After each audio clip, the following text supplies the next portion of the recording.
La alianza que puse en su dedo hace 40 años ya no pesaba nada. La vi esconderla en la guantera de un coche ajeno, como si nuestro matrimonio fuera un delito que debía ocultarse en la oscuridad. Esa imagen se quemó en mi mente, un hierro candente marcando el final de todo lo que había conocido, de todo lo que había construido con mis propias manos. El metal frío de su anillo, que debería simbolizar una unión eterna, se convirtió en el símbolo de una traición silenciosa y deliberada.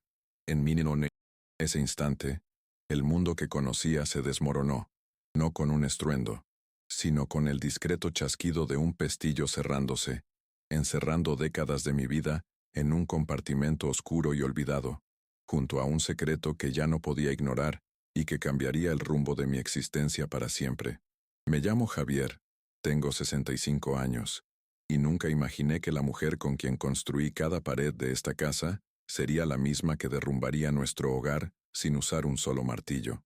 Mi vida ha sido la carpintería, un oficio que aprendí de mi padre y que me enseñó el valor de la paciencia, la precisión y la honestidad de la madera. Cada mueble que creé, cada viga que coloqué, fue un testamento de mi amor y mi compromiso. Creía que un hogar se construía con la misma solidez que un buen roble, con uniones fuertes y un acabado que resistiera el paso del tiempo. Pero me equivoqué. Aprendí de la manera más dolorosa que las termitas de la indiferencia y el engaño pueden carcomer los cimientos más profundos sin hacer ruido, hasta que todo se viene abajo. Nuestra casa en Guadalajara, que antes vibraba con risas y proyectos, se había convertido en un mausoleo de silencio.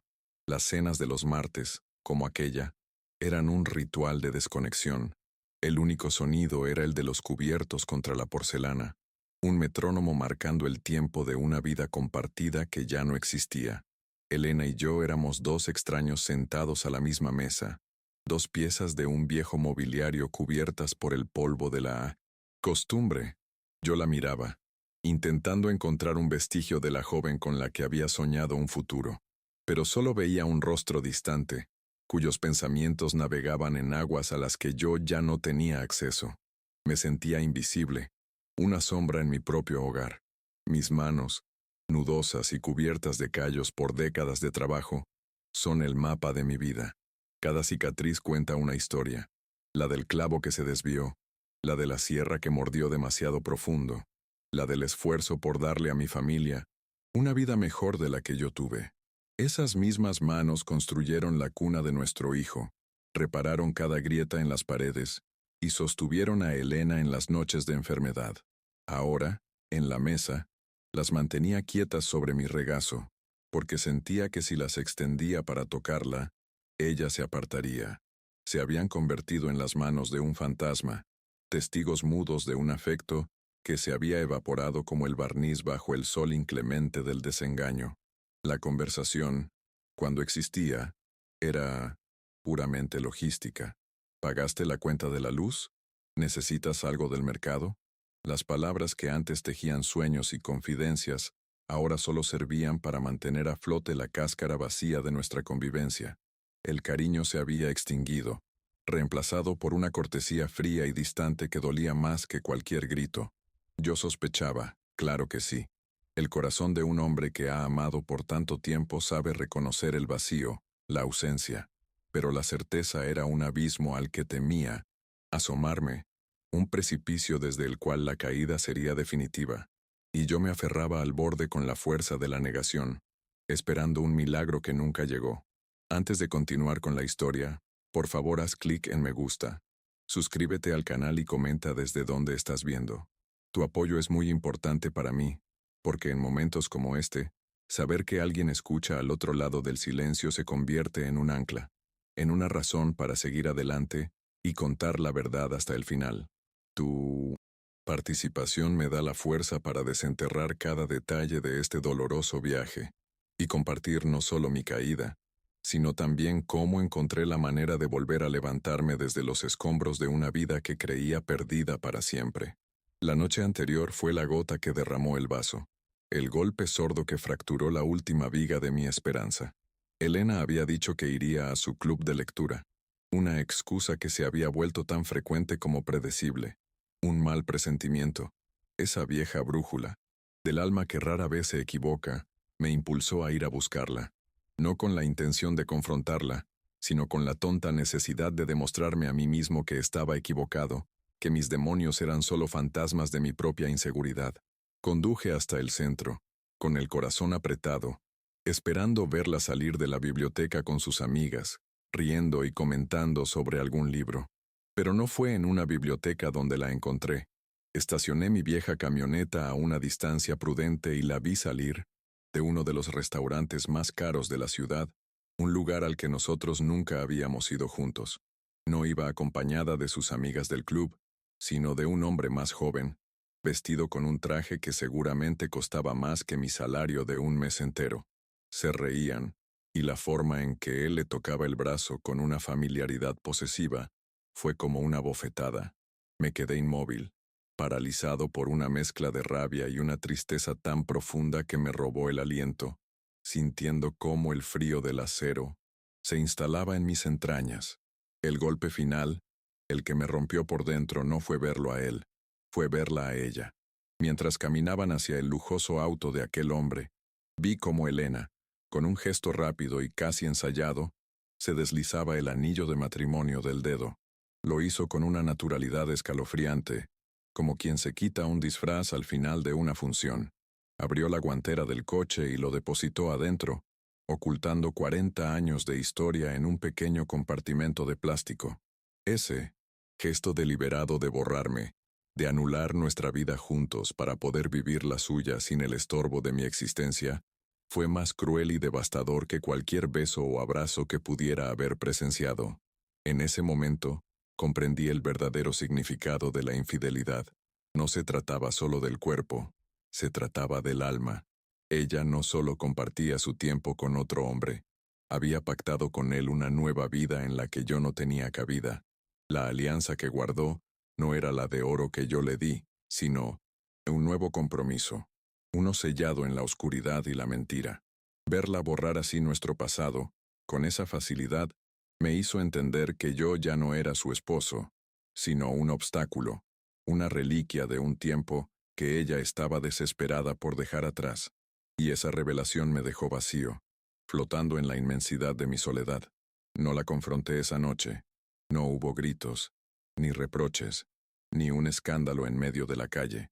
Simplemente di la vuelta a la camioneta y conduje de regreso a casa, con el alma hecha pedazos.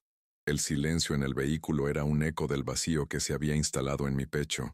Cada semáforo en rojo era una tortura, un momento más para que la imagen de ella guardando el anillo se repitiera en mi mente, una y otra vez. Llegué a nuestra casa, la que ahora se sentía extraña y hostil, y me encerré en mi taller, mi único santuario, el único lugar donde todavía me sentía yo mismo, rodeado de la honestidad de la madera y el acero. Pasé la noche en vela, sentado en mi viejo taburete de trabajo, con la mirada perdida en mi caja de herramientas. Era una caja de cedro oscuro, pesada, que mi padre me había regalado. Dentro no había solo martillos, sierras y cinceles. Estaban las herramientas con las que había construido una vida. Cada una de ellas representaba un sacrificio, horas de sudor y esfuerzo para pagar la hipoteca, para financiar la universidad de nuestro hijo, para darle a Elena las comodidades que yo creía que merecía. Toqué el mango gastado de mi martillo, de carpintero, sintiendo la textura de la madera que se había amoldado a mi mano a lo largo de los años. Era una extensión de mí. Con cada hora que pasaba en la penumbra del taller, la tristeza inicial comenzó a transformarse. El dolor agudo dio paso a una extraña calma, una frialdad lúcida que nunca antes había experimentado. La humillación se convirtió en resolución. Comprendí que la rabia era un lujo que no podía permitirme. Explotar, gritar, confrontarla, solo me rebajaría a su nivel. Me convertiría en la víctima desesperada que ella probablemente esperaba que fuera. No, mi dignidad, lo único que me quedaba intacto, exigía un camino diferente. No iba a destruir, como ella lo había hecho. Iba a construir, como siempre lo había hecho. Pero esta vez, construiría mi propia salida. Al amanecer, con los primeros rayos de sol filtrándose por la ventana del taller, Una decisión se había solidificado en mi interior, dura y clara como el acero de mis formones. No sería un hombre quebrado, suplicando por migajas de amor. Había dedicado mi vida a mi familia, pero había olvidado dedicarme un poco a mí mismo. Mientras Elena tejía su red de mentiras, yo, sin saberlo, había estado tejiendo una red de seguridad, un plan de contingencia para un día lluvioso, que finalmente había llegado en forma de un diluvio emocional. La fuerza no residía en la confrontación, sino en una acción silenciosa y calculada. Esa mañana, mientras ella aún dormía, probablemente soñando con su otra vida, yo me vestí con mi mejor ropa. Me afeité con cuidado, como si me preparara para una cita importante. No desayuné. Salí de casa y conduje, no sin rumbo, sino con un destino muy específico en mente. No era el taller de un abogado, ni la casa de un amigo para buscar consuelo. Fui al banco, a la sucursal del centro, donde durante más de 20 años había mantenido una cuenta de ahorro secreta, una cuenta de la que Elena no sabía nada. Era un fondo que había construido con pequeños trabajos extra, con sacrificios silenciosos. Le llamaba el dinero del adiós, no porque planeara irme, sino como un seguro para la dignidad, un último recurso para una emergencia que siempre imaginé sería una enfermedad o una catástrofe, nunca una traición. Era el fruto de mi prudencia, la prueba de que una parte de mí siempre supo que debía protegerme. Me senté frente al gerente del banco, un joven que podría haber sido mi hijo, y con una voz firme que no reconoció como mía, le pedí que retirara cada centavo. No, dudé, no sentí remordimiento. Sentí el peso de mi libertad, el poder de tomar el control de mi propio destino, por primera vez en mucho tiempo. El dinero, una suma considerable que representaba la esencia de mi previsión, fue transferido a una nueva cuenta a mi nombre.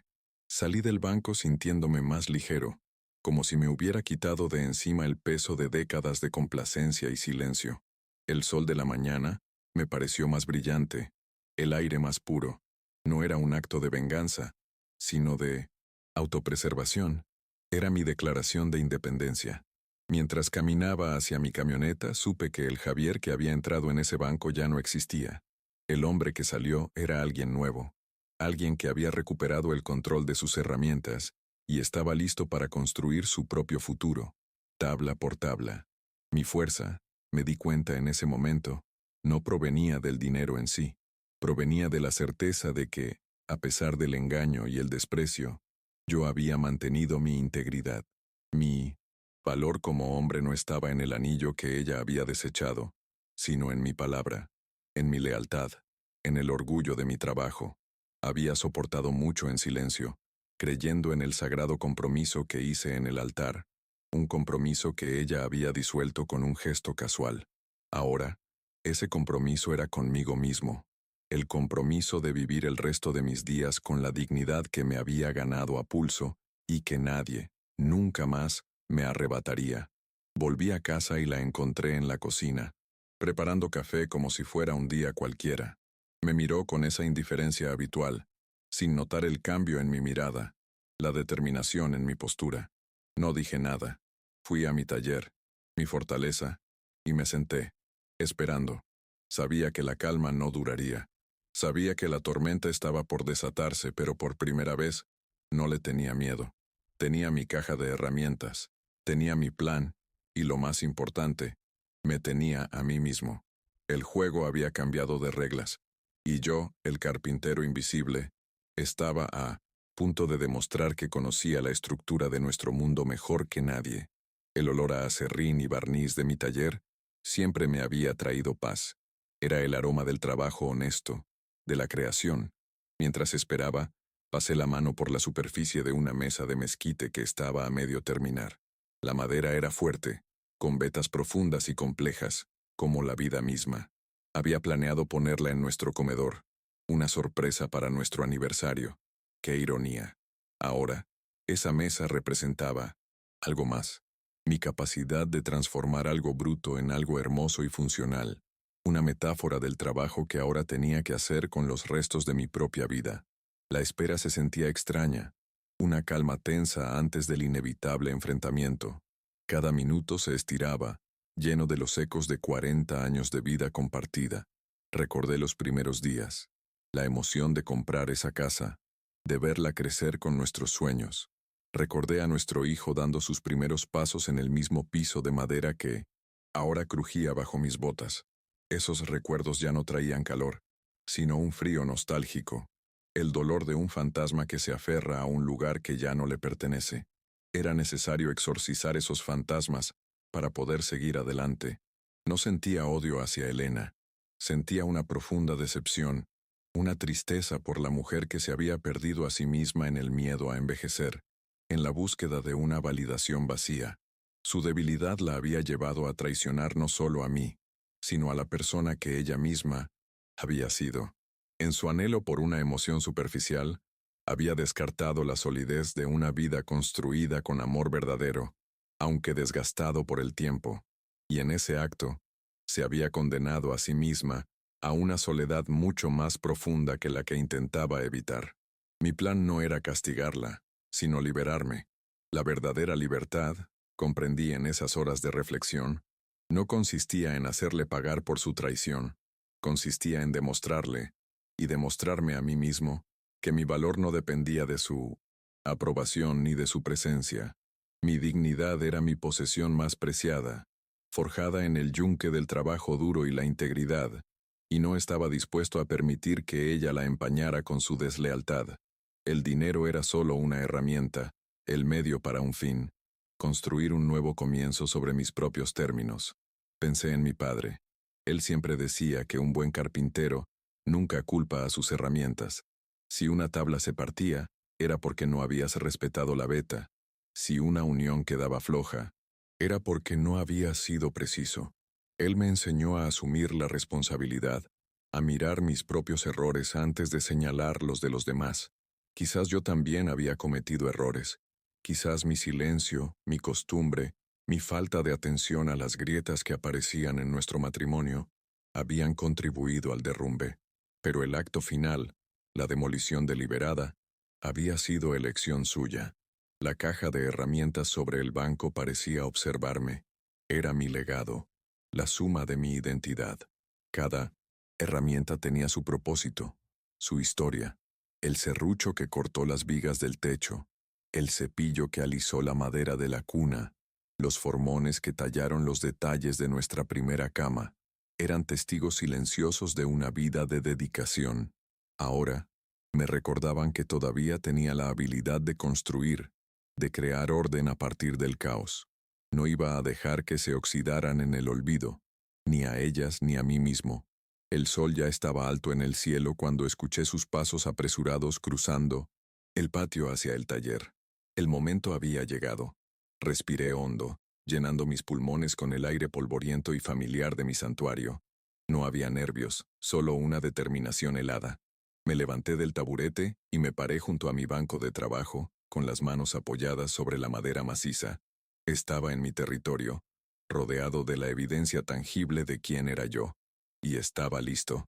La puerta se abrió de golpe, y su rostro, descompuesto por el pánico, confirmó que la primera fase de mi plan había funcionado. La tranquilidad en mi rostro debió desconcertarla. Ella esperaba encontrar a un hombre desesperado, a un anciano confundido y fácil de manipular, pero el hombre que la recibió era un extraño, alguien que la miraba no con dolor, sino con una distancia casi clínica. Su furia inicial, su acusación a punto de estallar, tropezó con mi silencio. En ese momento, las dinámicas de poder que habían gobernado nuestra relación durante años comenzaron a cambiar. Ella había perdido el control del relato, y la sorpresa en sus ojos me dijo que no tenía idea de cómo continuar. El carpintero había diseñado un nuevo plano. La confrontación que ella esperaba no llegó. En su lugar, encontró un muro de calma inquebrantable. Yo no necesitaba levantar la voz ni lanzar acusaciones. La verdad estaba de mi lado, y la verdad, como la buena madera, tiene un peso y una solidez que no necesitan adornos. Dejé que su pánico llenara el espacio entre nosotros, que su propia agitación la delatara. Su desesperación era la prueba de que su mundo, construido sobre cimientos de mentira, se estaba desmoronando, mientras que el mío, aunque sacudido, permanecía firme sobre la base de la dignidad recuperada. Sabía que este primer acto era solo el comienzo. La batalla por mi independencia apenas había empezado, pero a diferencia de otras veces, no me sentía solo ni desarmado. Tenía mis recursos, mi resolución y una vida entera de experiencia en construir cosas para que duraran. Ahora, el proyecto más importante de mi vida era reconstruirme a mí mismo, lejos de las ruinas de un amor que había resultado ser una fachada. La primera tabla estaba cortada, el primer clavo estaba puesto. El resto del diseño se iría revelando a su debido tiempo. Este era mi momento de inflexión, el punto de no retorno. La decisión de vaciar esa cuenta no fue solo financiera, fue un acto simbólico de vaciar mi vida de todo lo que me estaba envenenando. Era un corte limpio, como el que se hace con una sierra, afilada, para separar la madera podrida de la sana. Y aunque el proceso sería doloroso, sabía que era necesario para salvar la estructura principal, mi futuro. La expresión en el rostro de Elena pasó del pánico a la furia. ¿Dónde está el dinero, Javier? Siseó. Y en su voz escuché el miedo de quien ve desaparecer su red de seguridad.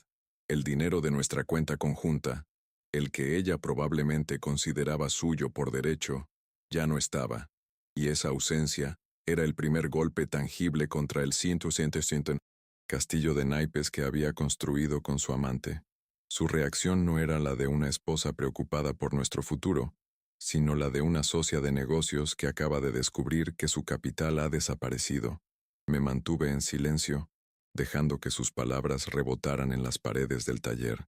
Quería que ella misma expusiera sus verdaderas motivaciones, que revelara la naturaleza transaccional en la que había convertido nuestro matrimonio.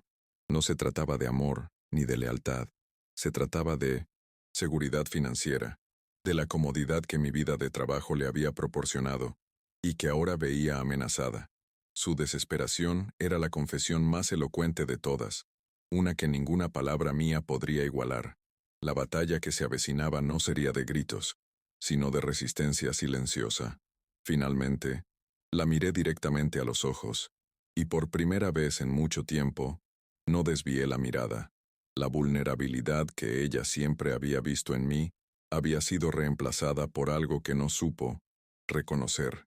La fuerza de un hombre que ya no tiene nada que perder y por lo tanto, todo por ganar.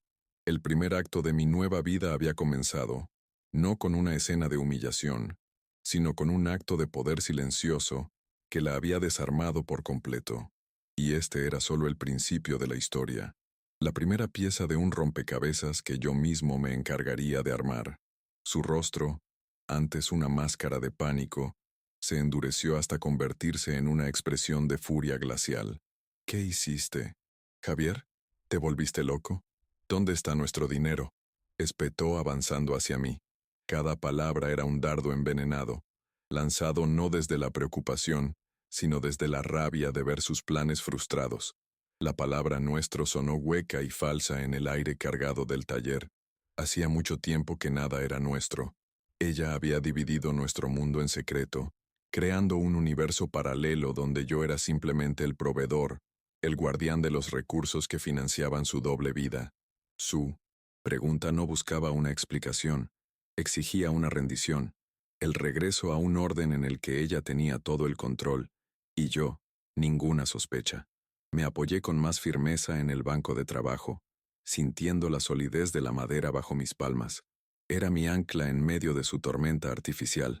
El dinero está seguro, respondí con una calma que la descolocó. Mi dinero está seguro. Enfaticé la palabra mí con una precisión deliberada, un corte limpio que separaba mis esfuerzos de sus expectativas. En cuanto al tuyo, supongo que deberías preguntarle a tu amigo, el del restaurante caro. Quizás él pueda ayudarte. El impacto de mis palabras fue visible. Su rostro palideció. Sus ojos se abrieron con una mezcla de sorpresa y miedo. El hombre invisible, el marido ignorante, acababa de demostrar que había estado observando desde las sombras, y su mundo de secretos ya no era tan seguro. El shock inicial dio paso a una negación furiosa. No sé de qué estás hablando. Estás delirando, Javier. La edad te está afectando, gritó recurriendo al arma más cruel. Intentar despojarme de mi lucidez. Era una táctica de manipulación clásica, un intento de invalidar mi verdad pintándome como un anciano senil y confundido. Pero yo estaba preparado para eso. Su desesperación la hacía predecible. Vi cómo te quitabas el anillo, Elena. Vi cómo lo guardabas en la guantera de su coche, como si fuera una baratija sin valor. Lo vi todo. Cada frase era un clavo más en el ataúd de sus mentiras. La evidencia era irrefutable.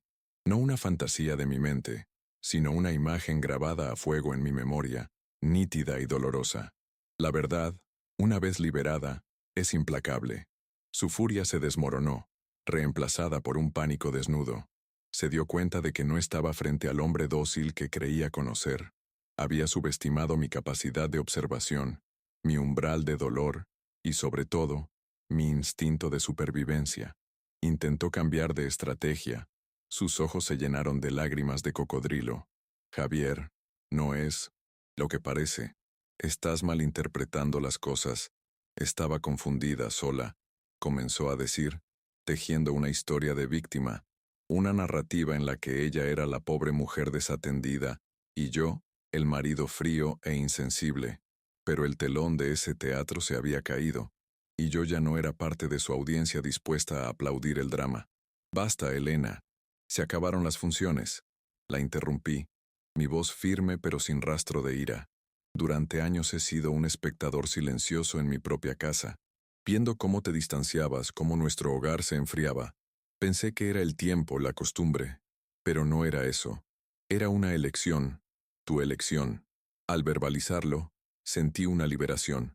No estaba culpándola para herirla, sino para establecer los hechos, para construir el fundamento de mi nueva realidad sobre la base sólida de la verdad, por dolorosa que fuera.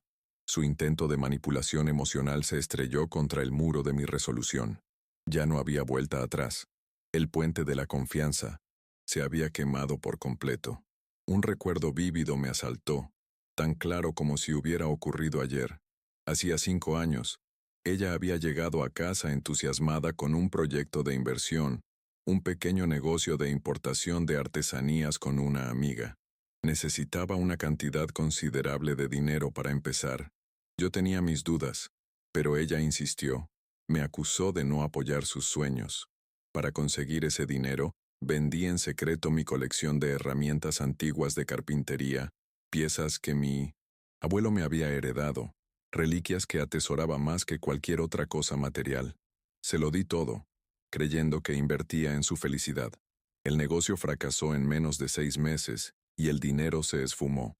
Ahora, al ver su rostro desesperado por la pérdida del capital que yo había retirado, comprendía la amarga ironía. Mi sacrificio, la venta de una parte de mi historia personal y familiar, había sido para nada. No había sido una inversión en nuestros sueños, sino un subsidio para sus caprichos, para mantener una fachada de actividad y propósito mientras su vida real se desarrollaba en otro lugar.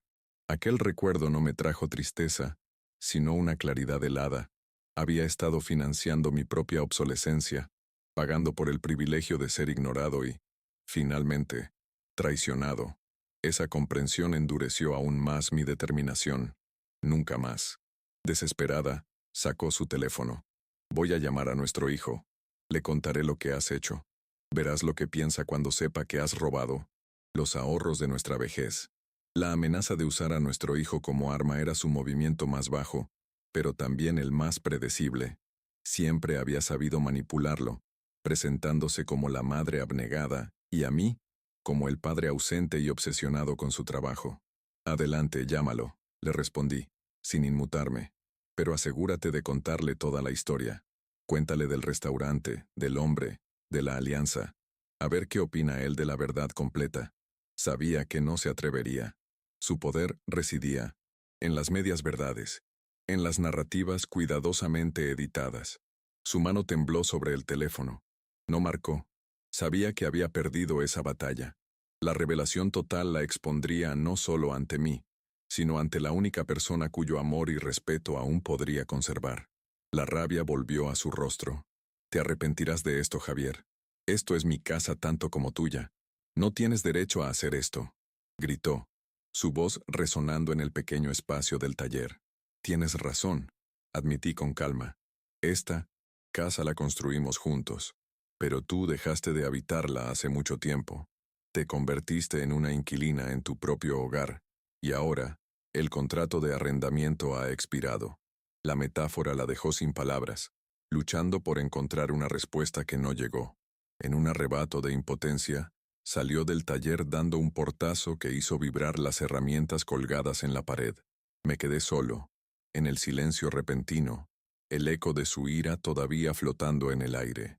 No sentí victoria, solo el vacío agotador que sigue a una confrontación inevitable.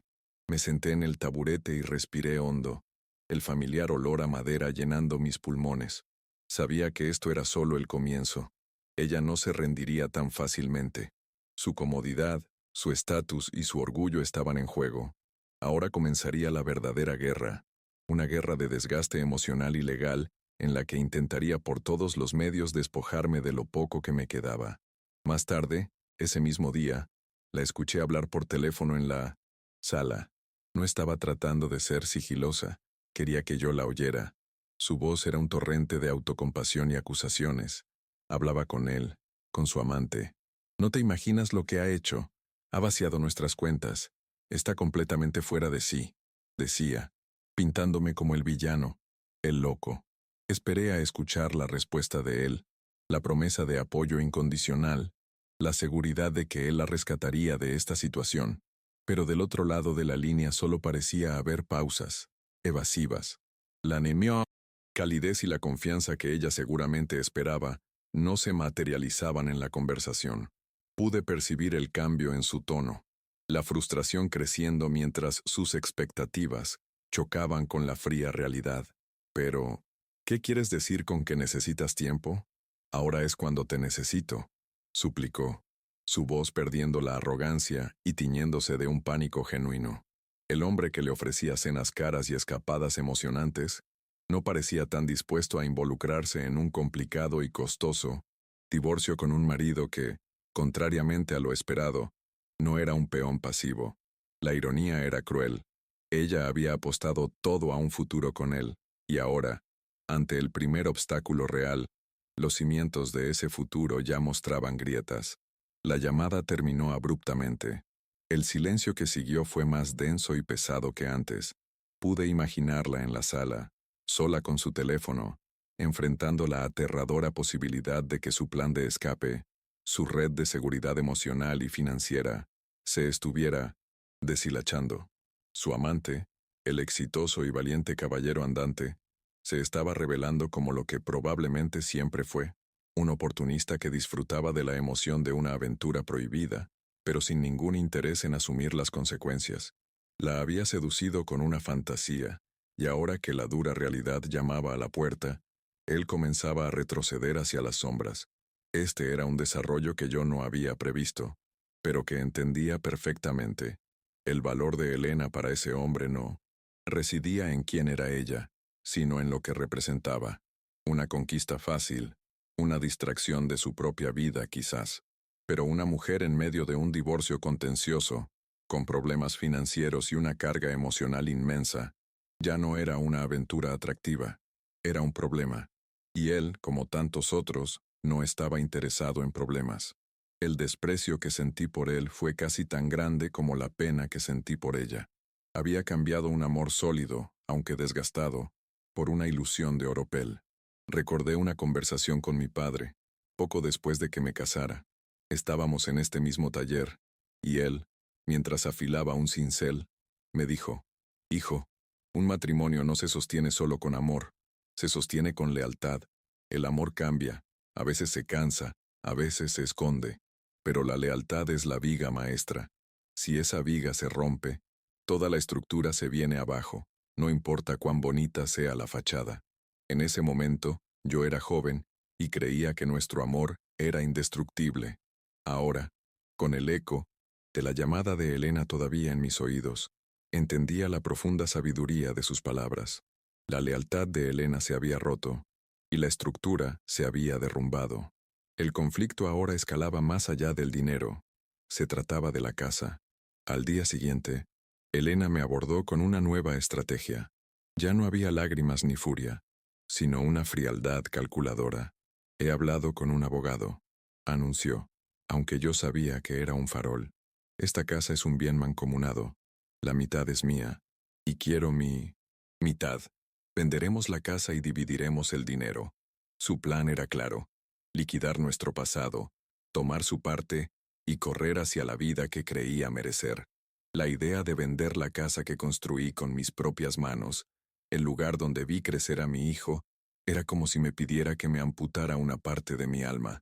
No voy a vender la casa, Elena, le dije con la misma calma gélida. Esta es mi casa, es mi taller, es mi vida. Si quieres tu mitad, tendrás que pelear por ella en un tribunal.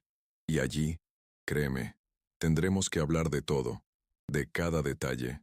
La amenaza implícita colgaba en el aire.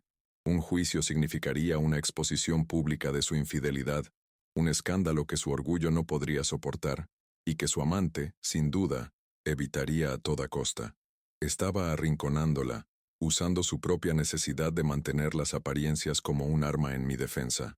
Estaba jugando al ajedrez, pensando varios movimientos por delante, mientras ella solo daba manotazos desesperados. La ironía dramática de la situación era palpable. Mientras ella seguía aferrándose a la esperanza de que su amante la respaldaría, yo, y ahora la audiencia, sabíamos que él era un barco que ya había zarpado, dejándola varada en la orilla de sus malas decisiones. Cada amenaza que ella me lanzaba, cada plan que urdía, se basaba en la premisa falsa de que tenía un puerto seguro al que llegar. Su arrogancia se alimentaba de una ilusión, y yo observaba, con una mezcla de tristeza y distancia estratégica, cómo se enredaba cada vez más en su propia red de engaños, sin darse cuenta de que la araña ya había abandonado la tela. Para aumentar la presión, decidí revelar otra pequeña verdad que me había guardado. Una noche, revisando los estados de cuenta conjuntos antes de vaciar la cuenta, había notado una serie de retiros de efectivo constantes y de montos elevados en una zona de la ciudad que no frecuentábamos. Al principio no le di importancia, pero después de verla con su amante, até cabos. Por cierto, Elena, le dije casualmente durante la cena de esa noche, ¿en qué gastabas tanto dinero cerca del club de polo? Los retiros suman una cantidad bastante considerable. Supongo que tendremos que incluir eso en el reparto de bienes, ¿no es así? El tenedor se le cayó de la mano. El club de polo, el lugar donde, sin duda, se encontraba con su amante. El dinero que retiraba no era para sus supuestas amigas o sus proyectos fallidos. Era para financiar su doble vida, para pagar las comidas, quizás regalos para mantener el estilo de vida que ese hombre esperaba. Mi revelación demostraba que mi conocimiento de sus actividades iba mucho más allá de una sola noche. Le demostraba que había sido ciego, pero no estúpido, y que ahora mis ojos estaban bien abiertos. El miedo en su rostro era mi respuesta. Ya no se trataba solo de su infidelidad, sino de un desfalco sistemático a nuestro patrimonio conyugal. Como esperaba, recurrió a nuestro hijo.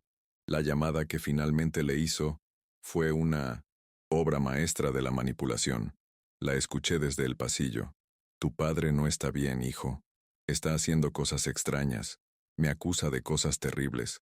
Ha sacado todo el dinero del banco. Tengo miedo. Su voz temblaba con una falsedad perfectamente actuada.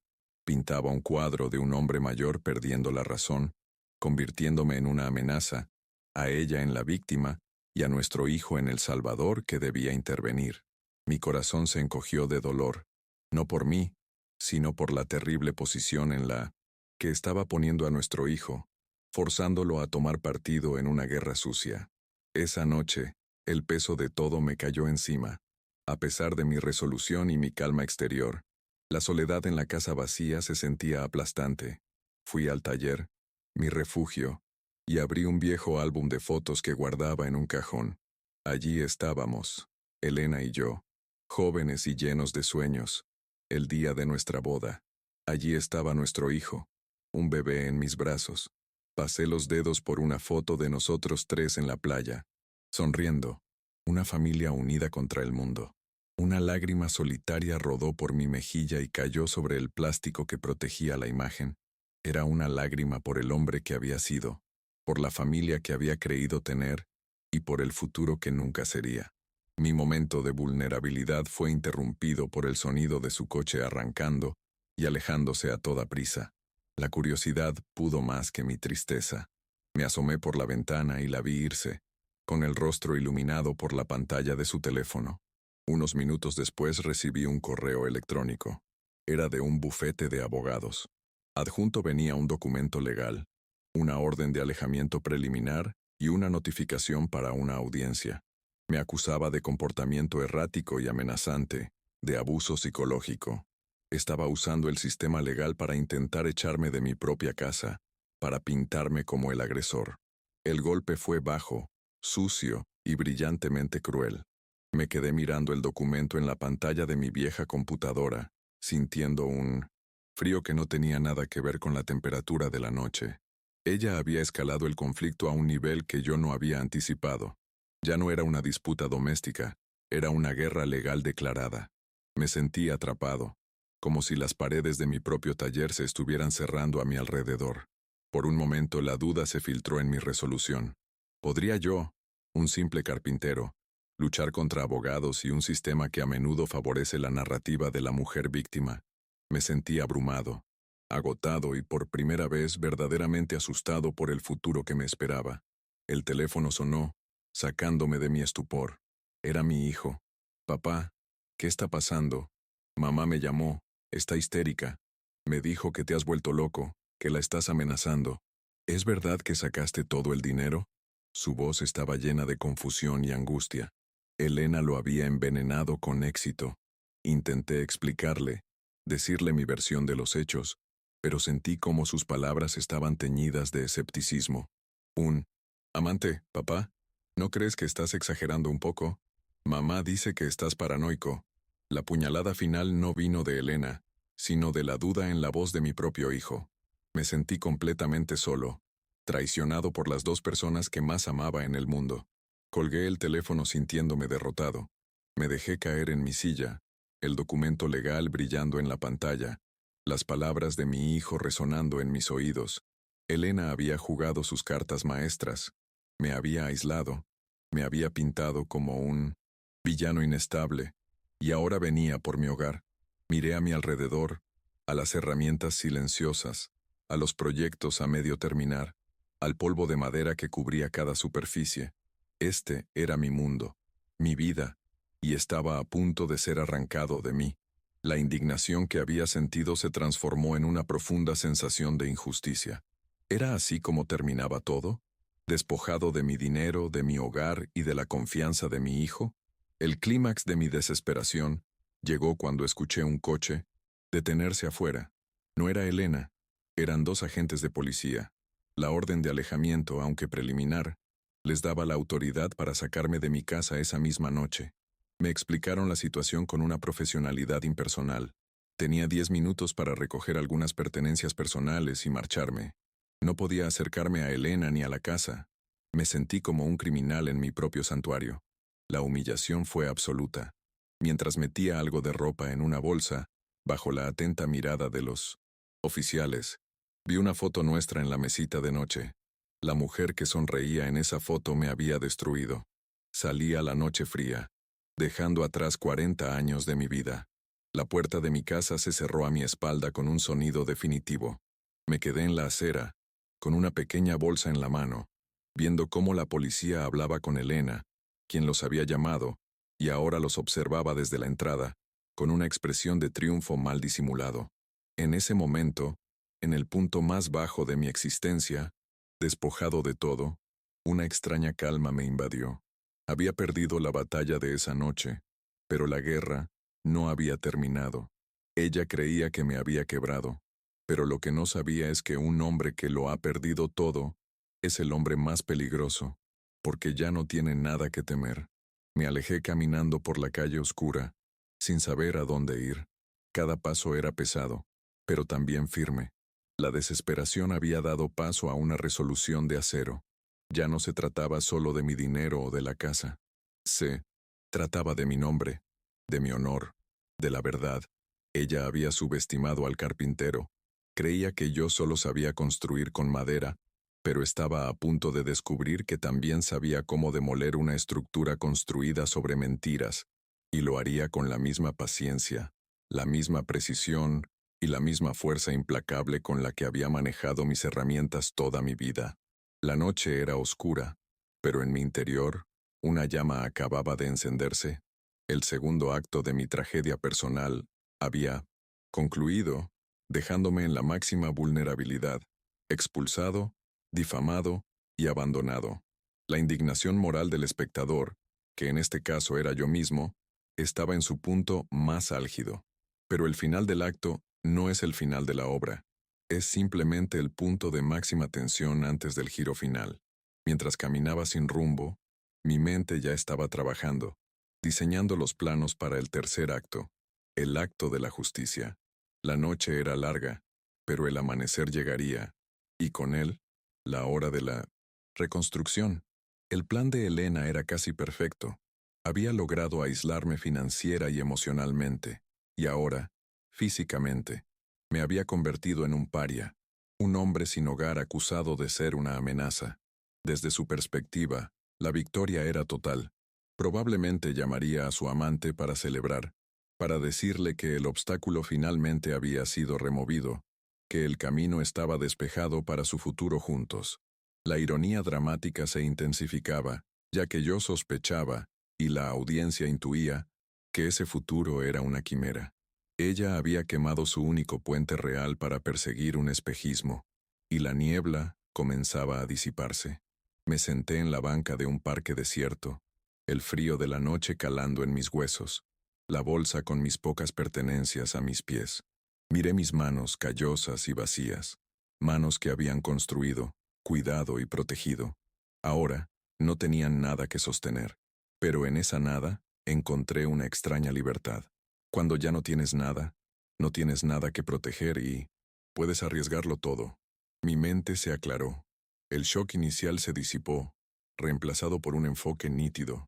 Necesitaba un plan, necesitaba un aliado, necesitaba luchar, no con la fuerza bruta de la ira, sino con la inteligencia y la estrategia. Pensé en mi caja de herramientas, abandonada en el taller. Simbolizaba todo lo que era.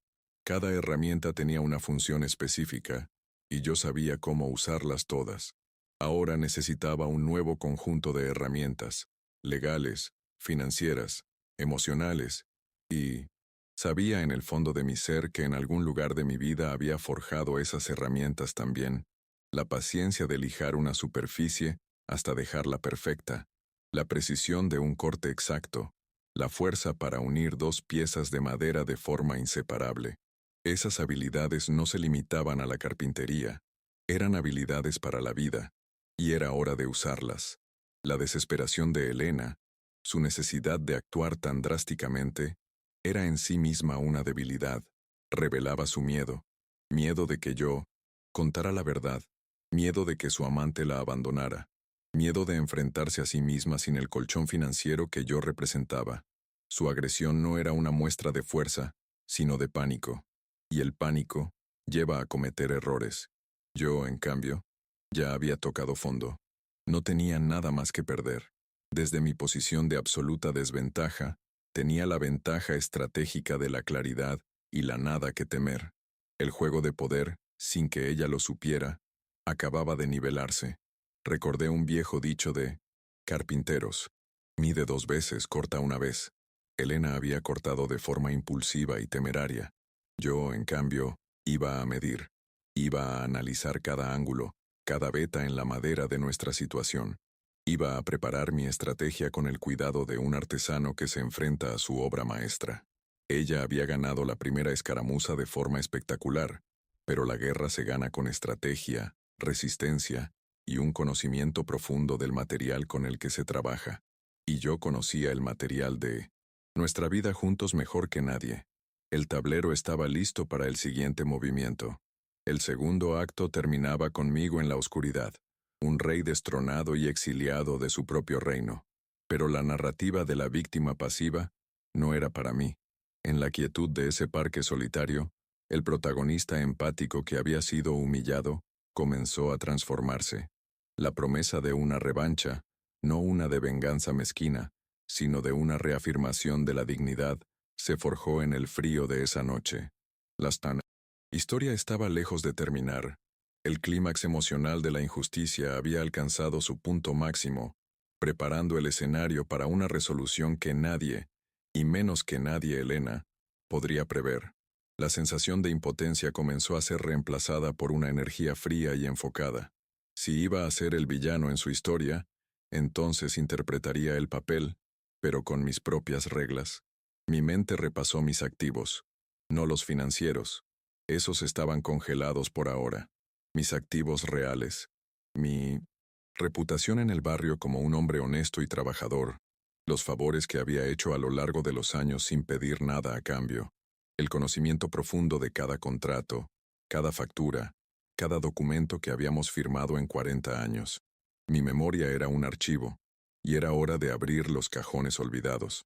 La noche avanzaba, y el frío se intensificaba. Me levanté y empecé a caminar de nuevo, esta vez con un destino. Había un pequeño hotel en las afueras de la ciudad, un lugar modesto, pero limpio.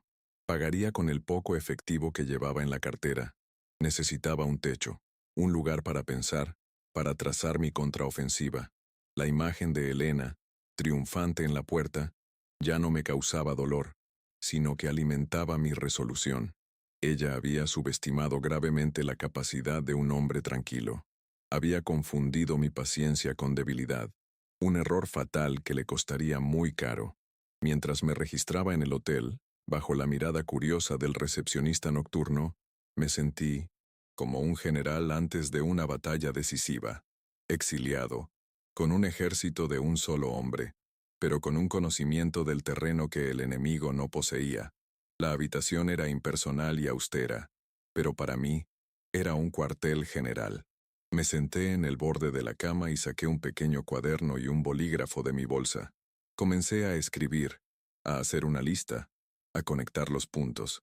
El carpintero estaba a punto de convertirse en arquitecto, y el plano que estaba diseñando no era para una casa, sino para la demolición de un imperio de mentiras. El tercer acto estaba por comenzar. La habitación del hotel era una celda anónima, con paredes de un color beige insípido que parecían absorber cualquier atisbo de esperanza. Me senté en el borde de la cama, el silencio zumbando en mis oídos. En mi bolsa, entre la ropa arrugada, había metido por instinto la única foto que quedaba en mi cartera. Era una imagen gastada, de hacía unos 20 años. Estábamos los tres, Elena, nuestro hijo adolescente, y yo en la feria del pueblo. Elena me estaba abrazando, riendo, con la cabeza apoyada en mi hombro. Nuestro hijo nos miraba con esa mezcla de vergüenza y cariño típica de su edad. Sostuve la foto con manos temblorosas.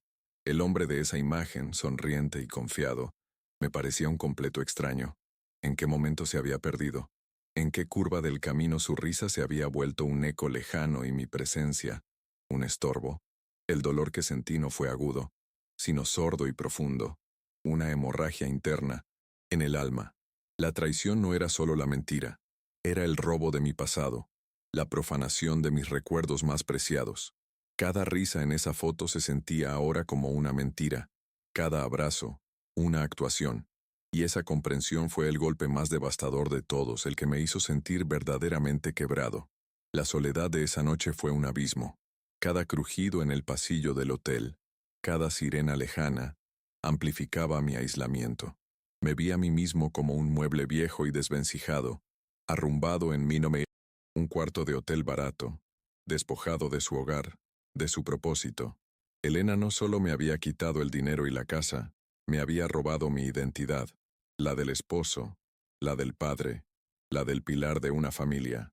Me había reducido a esto, un anciano con una bolsa de ropa y una foto rota. Por un instante, la oscuridad me envolvió por completo. La idea de rendirme, de dejar que ella ganara, de simplemente desaparecer, se presentó como una salida tentadora, un final para el sufrimiento.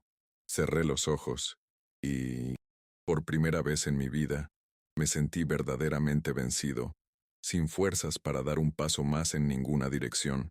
El peso de la injusticia era tan aplastante que parecía haberme robado hasta el aire de los pulmones. Pero entonces, en el fondo de ese pozo de desesperación, algo se encendió. Fue la imagen de mi padre, en el taller, con el olor a cedro y sudor. Recordé sus manos, firmes y seguras, enseñándome a nunca rendirme ante una pieza de madera rebelde. La madera tiene memoria, Javier, me decía. Si la fuerzas, se rompe. Tienes que escucharla, entender su beta y trabajar con ella, no contra ella. Y de repente, comprendí. Elena me había forzado, había intentado quebrarme, pero yo no era una madera frágil. Tenía mi propia beta, mi propia memoria, mi propia fuerza interior forjada a lo largo de 65 años. No iba a romperme. No le daría esa satisfacción. La autocompasión era un veneno, y yo había bebido suficiente. Me levanté de la cama. El cuerpo me dolía, pero mi espíritu magullado y herido comenzaba a enderezarse. La noche aún no había terminado y la mía tampoco. Abrí el pequeño cuaderno que había comprado en la recepción del hotel y comencé a escribir. No una lista de quejas, sino un inventario de mis fortalezas, mi reputación, mis habilidades, mi conocimiento, mi dignidad. Y mientras escribía, un nombre vino a mi mente: Ricardo, un joven abogado para quien había construido una biblioteca de caoba maciza hacía unos años. Un hombre joven, pero con una mirada honesta y una mente afilada. Recuerdo que hablamos mucho durante ese trabajo.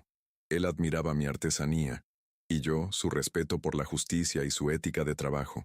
Era una apuesta arriesgada, quizás ya ni se acordaba de mí, pero era la única pieza de madera sana a la que podía aferrarme en medio del naufragio. Busqué su tarjeta en mi vieja cartera, y con el corazón latiendo con una nueva y frágil esperanza, marqué su número. Era tarde, pero mi futuro no podía esperar al amanecer. Para mí, sorpresa, Ricardo contestó al tercer timbrazo, su voz somnolienta pero alerta. Señor Javier, qué sorpresa. ¿Está todo bien? Se acordaba de mí. Esa simple señal de reconocimiento fue como un bálsamo. Con voz entrecortada al principio, pero que fue ganando firmeza, le conté toda la historia. No omití nada. La sospecha, la escena del anillo, el dinero que retiré, la orden de alejamiento, la llamada de mi hijo. Hablé durante casi una hora, desahogando todo el veneno, toda la injusticia. Ricardo no me interrumpió. Solo escuchaba con la paciencia de un confesor y la atención de un estratega.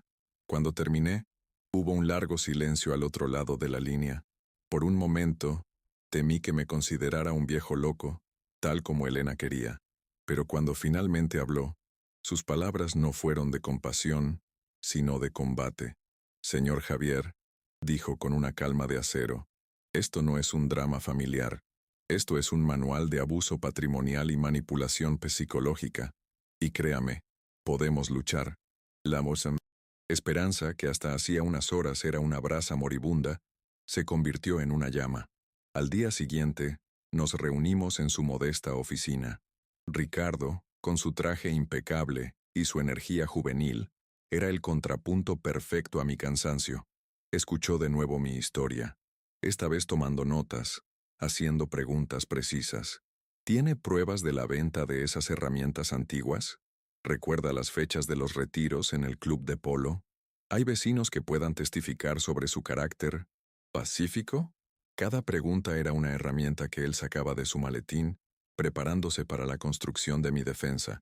Su estrategia no era atacar a Elena de forma visceral, sino desmantelar su narrativa de mentiras con la precisión de un cirujano, usando hechos, pruebas y la ley como bisturí.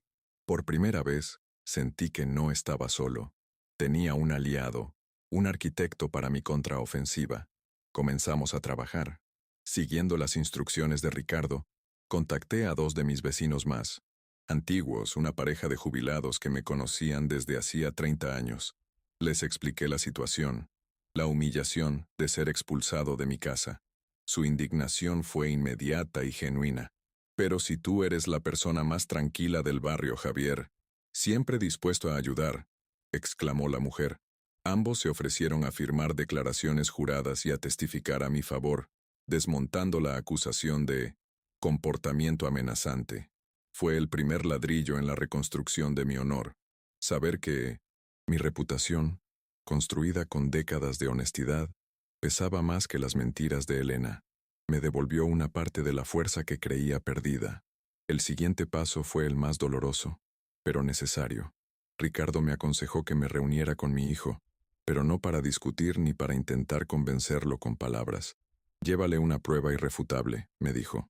Recordé que tenía guardado en un viejo archivador el recibo de la venta de las herramientas de mi abuelo y el estado de cuenta que mostraba la transferencia del dinero a la cuenta de Elena para su negocio.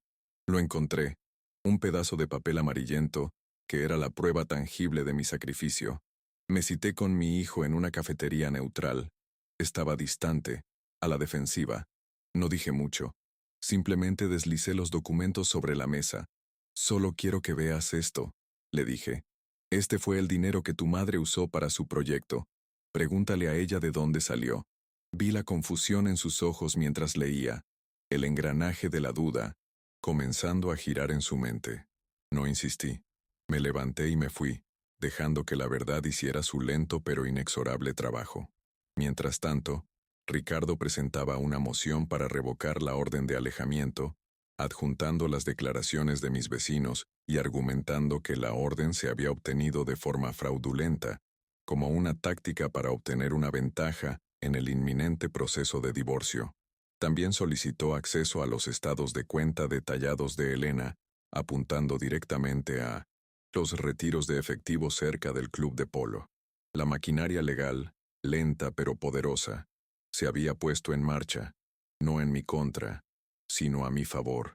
Cada documento presentado, cada moción registrada, era un golpe preciso contra la estructura podrida que Elena había erigido. Ella había iniciado la guerra en el terreno legal, y ahora, en ese mismo terreno, estaba empezando a perderla. El punto de inflexión llegó una semana después. El juez, revisando las pruebas iniciales, suspendió la orden de alejamiento y me concedió un permiso para regresar a mi casa, acompañado de un oficial de justicia, con el único propósito de recoger mis herramientas de trabajo y mis pertenencias personales. No era una victoria total, pero era una grieta inmensa en el muro de Elena.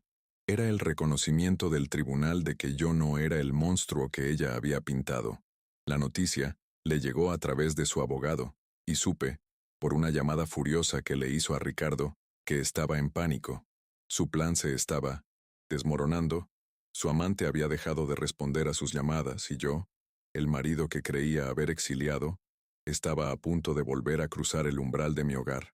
Llegué a la casa acompañado por el oficial, un hombre corpulento y de pocas palabras.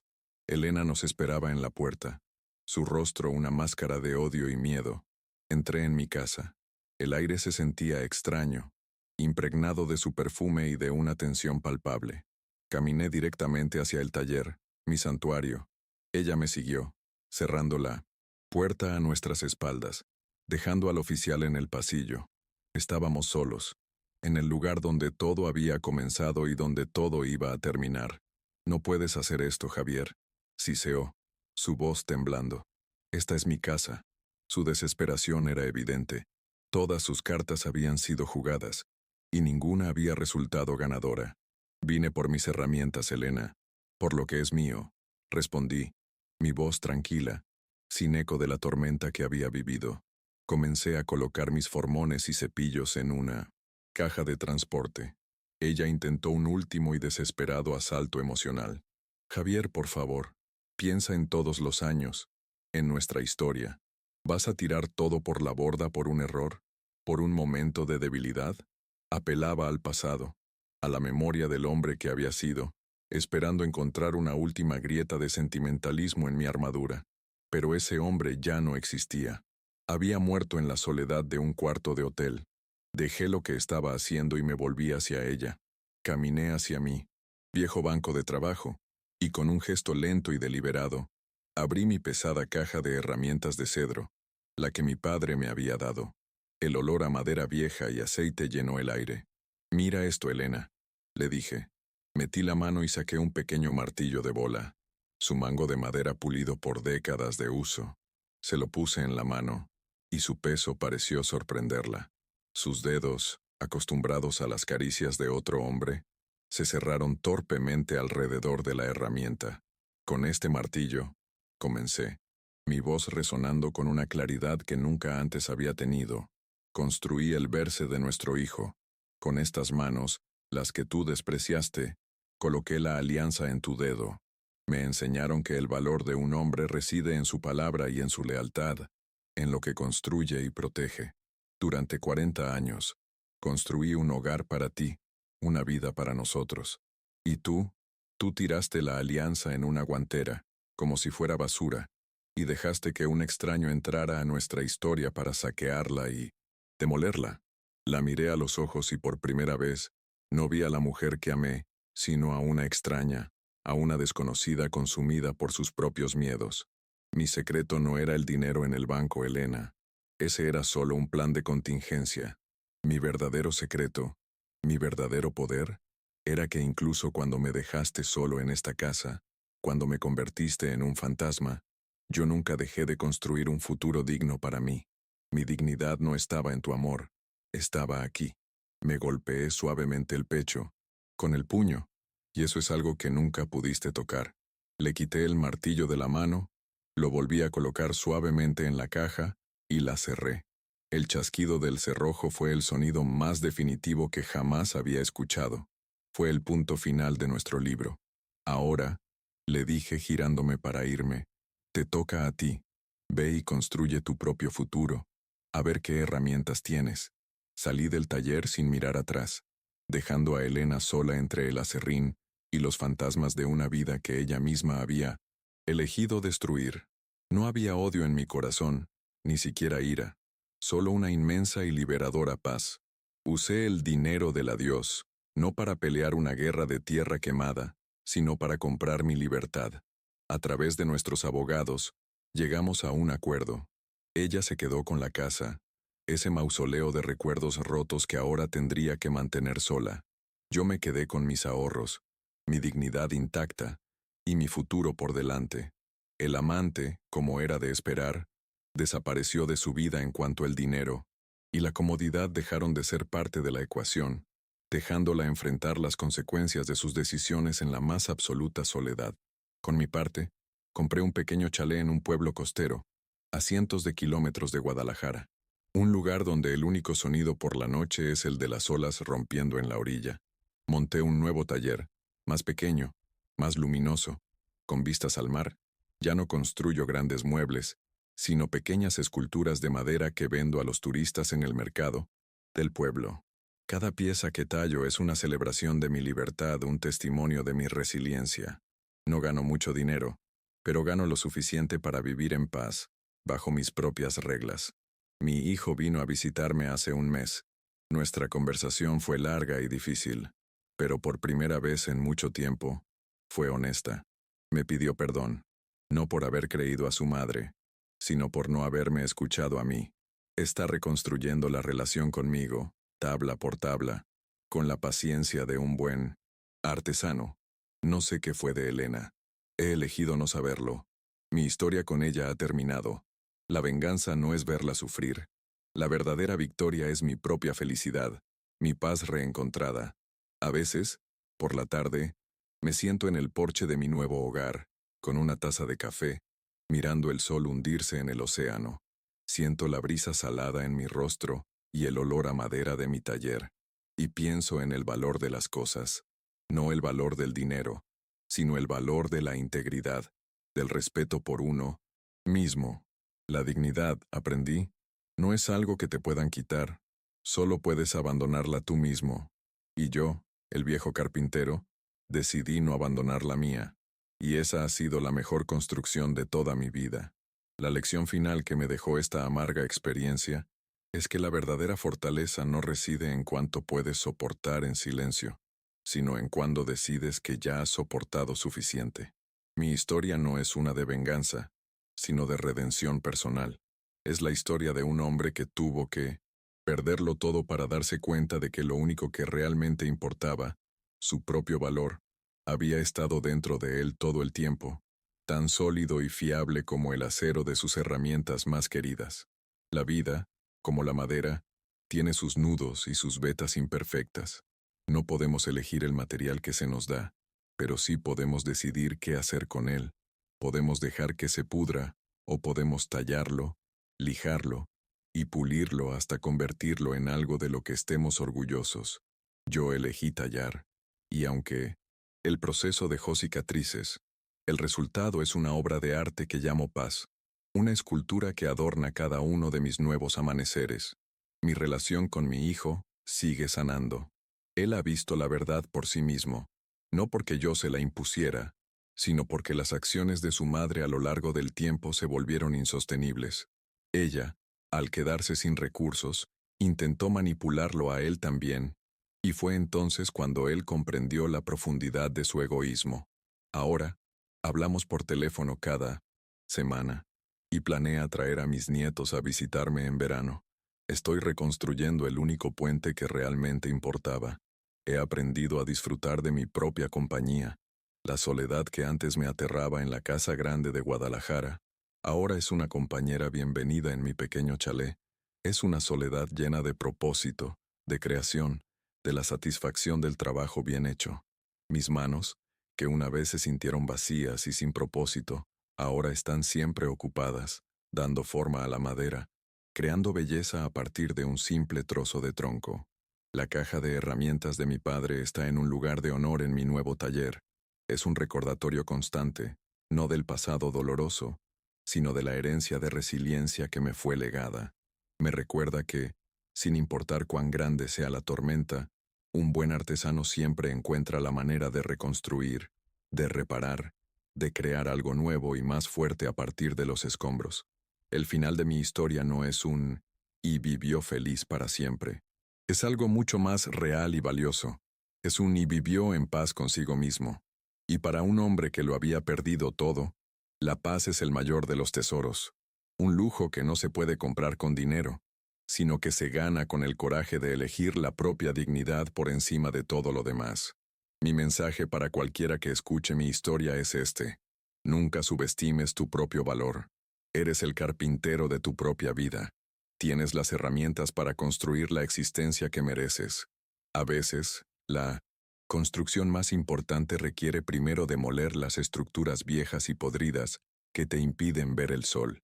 No tengas miedo de empuñar el martillo. Mi vida ahora es sencilla. Me levanto con el sol, trabajo en mi taller, camino por la playa, hablo con los pescadores. He hecho nuevos amigos, gente sencilla que valora la honestidad y una buena conversación. Ya no soy el fantasma en mi propia casa. Soy el dueño de mi pequeño paraíso, un paraíso construido no con dinero, sino con las manos y el corazón. El sonido de la sierra cortando la madera es ahora mi música favorita. El olor a barniz, mi perfume preferido. He vuelto a mi esencia, a lo que siempre fui, un hombre que encuentra alegría en la creación. La diferencia es que ahora, lo que creo no es para complacer a otros, sino para celebrar mi propia existencia. Y esa, sin duda, es la obra maestra de mi vida.